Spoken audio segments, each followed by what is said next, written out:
د تکبیر اولا فائدہ درته ویم. نبی صلی الله علیه وسلم فرمایي من صلى لله 40 يوما في جماعة يدرك التكبيرة الأولى. چا چې 40 ورځې په جمع سره مونځ وکړو او داسې جمع چې په هغې کې د تکبیر اولا را لاندې کړه، داسې جمع چې امام الله اکبر ویل دا په صف کې ولاړو. نبی صلی الله علیه وسلم فرمایي کتب له براءتان، د دغه خوش نصیب انسان د پر دو براءت الله لیکي. براءت من النار، الله د اور نه آزادوي،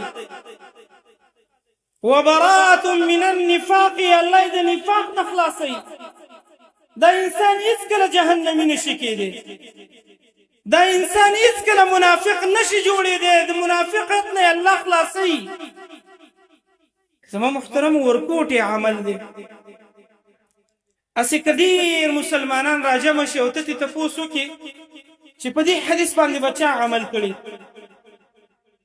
والله مونږ خو په دې باندې عمل نه دی کړی. ورکوټي عمل دی، 40 ورځې. نبی صلی الله علیه وسلم فرمایي 40 ورځې که چا د تکبیر اولا سره جمع وکړه، الله ورته 2 عظیم انعامات ورکوي، د اور نه خلاصوي، د منافقت نه بری کوي. دا انسان جهنمی نشي کېدی، دا انسان منافق نشي کېدی. زما محترمو مونږ خو د دې اهتمام هم نه کوو، مونږ خو د دې اهتمام کوو چې اخرنی رکعت دی زه دا خو به رالاندې. والله کله کله سړی سم په ځان باندې ویرېږي چې دغه منافقت هغه خصلتونه خو به په ما کې نه راغلي.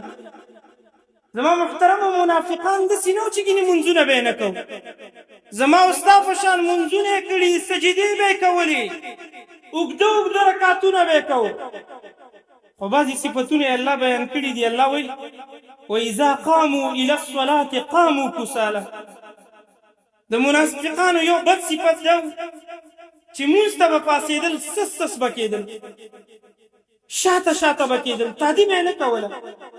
د الله د ملاقات هغه شوق او جذبه به یې نه وه، مخکې والی به یې نه کوو چې یاره مخکې راشم مونځ ته، تم ځان ته وګوره زم ځان ته ګورم. زما استاد د جومات سره کوم عمل دی، مخکې والی کوو که وروسته والی کوو، په وخت راځو که نه شاته شاته کېږو. قرآن کې الله فرمایي د منافقانو صفت دا دی چې مونځ ته سس سس کېږي، سس سس. راځئ زما محترمو په دې حدیث د نن نه عمل کوو انشاءالله چې موږ به تکبیر اولا نه قضا کوو. تکبیر اولا معنا ده چې اقامت کېږي چې ما او تا جومات کې ولاړي. ورکوټي عمل دی، الله په د اور نه موږ خلاصوي، د نفاق نه الله سبحانه وتعالی موږ بری کوي. زما محترمو دا غټه خبره ده چې الله دې د نفاق نه بری کړي.